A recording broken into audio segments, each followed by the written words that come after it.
Hello everyone, welcome to my new blog. তোমরা সবাই কেমন আছো? আর আমি তো ভালোই আছি। এদিকে বাজে সন্ধ্যা 5টা আর আমি স্নান করছি এখন, কারণ বাড়িতে এলে আমার কোনো কিছুরই টাইম টেবিল ঠিকঠাক থাকে না। এদিকে সন্ধ্যার দিকে একটু বৃষ্টি হইতেছিল আর আমি গেলাম গিয়ে ছাদে। তারপরে ছাদে গিয়ে একটু ভিউটা দেখলাম। এখানে আমরা বাড়ির সামনে, আর এটা খুবই সুন্দর জায়গাটা। পুরাটা ধান ক্ষেত লাগানি হয়, যখন লাগানি হয় তখন সবুজ কালার থাকে, আর যখন ধান ফাঁকে পুরাটা সোনালি কালার হয়। মানে এত সুন্দর লাগে দেখতে আর কি। আমি প্রায় সময় মোবাইল দিয়ে বাইরে যাই ভিডিও করার লিখে বা ফটো তোলার লিখে।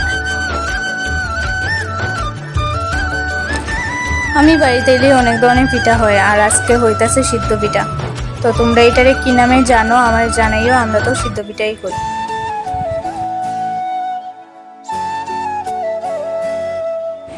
ওইদিকে বাবু কিছু হেল্প করে দিতেছিল।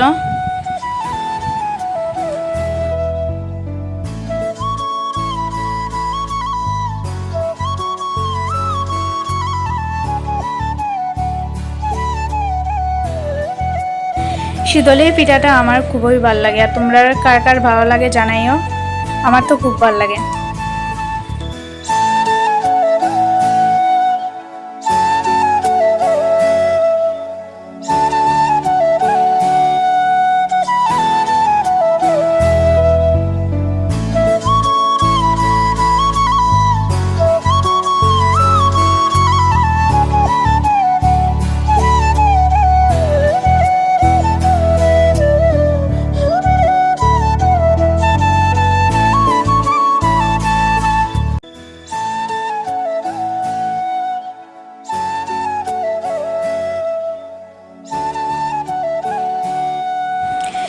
ওইদিকে তারা অপেক্ষা করে বয়া, তো কোন সময় তাড়ারে দেওয়া হইতো। তাড়ারে না দিয়া কোনো সময় মাছ কাটা যায় না।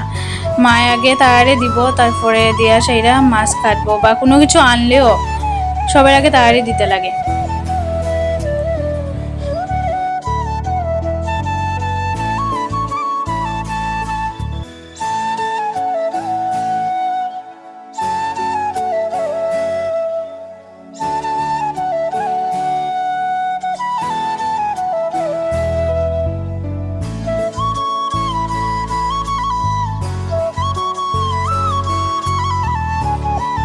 আজকের লেগে এতটুকুই, দেখা হইব পরে কোনো ভিডিওতে। বাই।